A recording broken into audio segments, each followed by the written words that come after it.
All right, so now we're going to start developing the drop part of our track, and we're going to go ahead and do that with a plugin called Toxic Biohazard, and we're going to develop kind of the chord progression for this part first.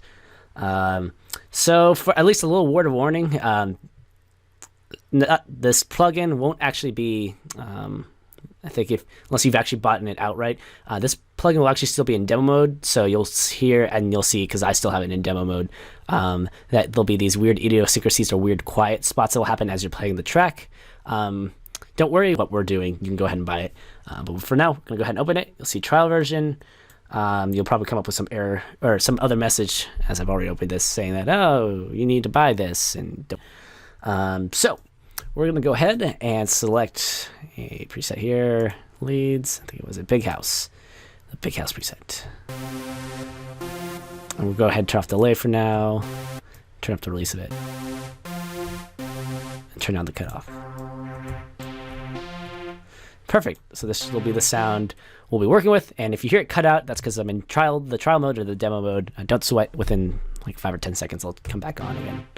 So we're going to go ahead and actually take the chord progression we had before, copy, and paste that into pattern 2 or 3, whatever we're going to put it in.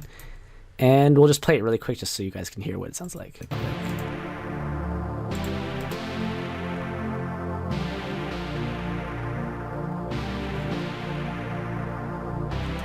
So yeah, there you go. It already sounds pretty good. But for the drop, we're going to do something a little bit different.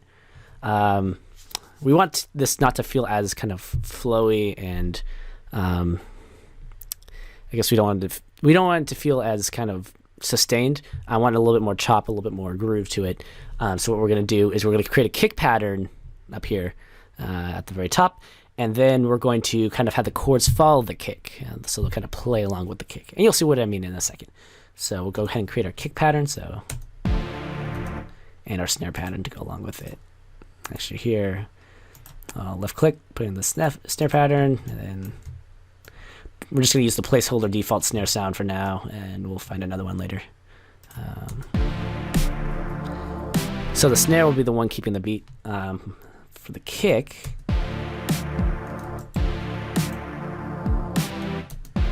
do this pattern. And we'll go ahead and propagate that through the whole track.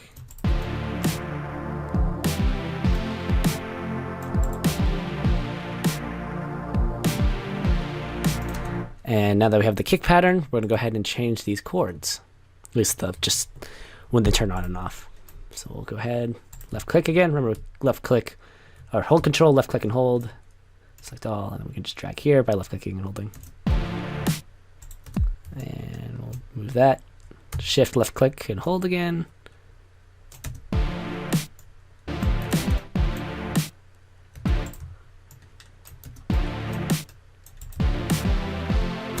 And again, if you don't want to go through this whole process, you can go ahead and go to the folder and drag the MIDI into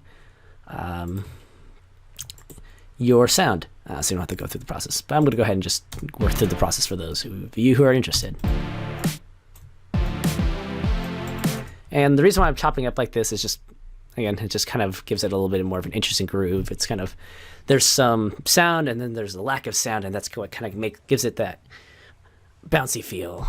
Because if you just kind of held the chord the whole time, it's not bad, but there's not a whole lot of movement to it. So we're adding movement. Yeah. Yeah. People sound like you know what you're talking about when you say things like movement and space and the lack of sound. Yeah. Anyways, I'm just gonna keep doing this.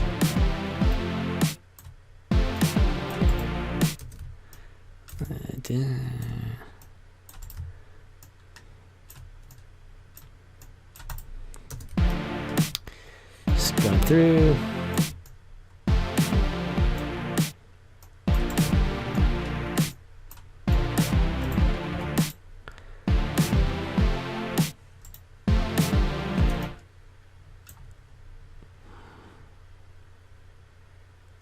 And we'll go ahead and extend it to 8 bars, as I want to do something a little bit different at the end.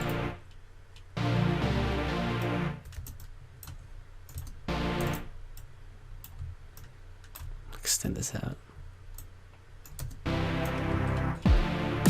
And we'll go ahead and adjust the kick pattern up here. Shift left click hold. Control A. And now we have this. So this is our sound. And I'm going to go ahead and put it in a different snare sound there. One cool trick, I can preview a bunch of snare sounds if I hover, if I hit my middle mouse button, and wherever I'm selected green, it will actually replace that sound over here. So I can hear what this sounds like. Okay, that sounds obnoxious. Yeah. Oh, and there's that silence I was talking about. Yeah. Okay. I like the snare sound. I think if we add some reverb, it's gonna sound good.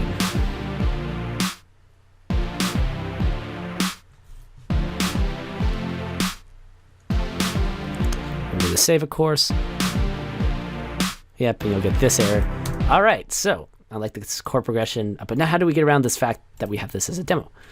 What we're gonna do is we're gonna go to the mixer. We're going to make sure it's coming through. We're going to open a plugin called Edison, which will be right here.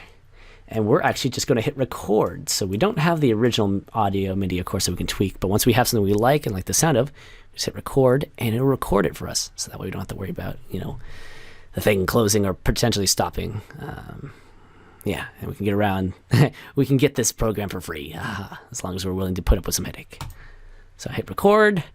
Make sure to put this on your master channel, top of the channel. Go here, hit record, and then make sure to mute everything except the element you're recording. In this case, it's the chords. Recording the chords. All right, so we're going to hit spacebar and let it record. And I need to head over to Edison to stop at the right time. Yep. All right, and I'll hit play up here.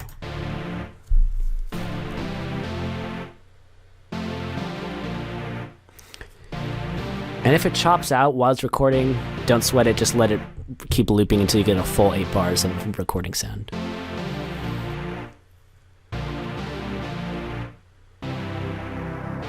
Perfect. So we got that.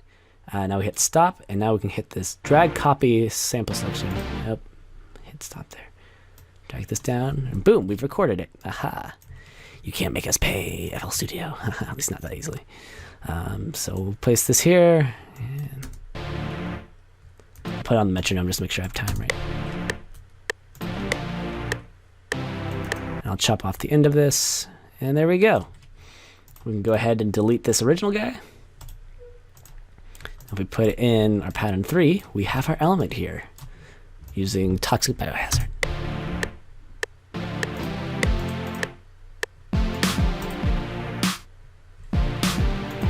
We'll probably normalize this real quick. You can turn this down.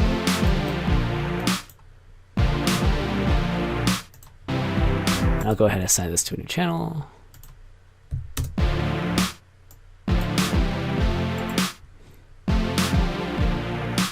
Perfect. So we've recorded the chord part of our track. Now we're going to do the same process for the leads and the bass and what have you.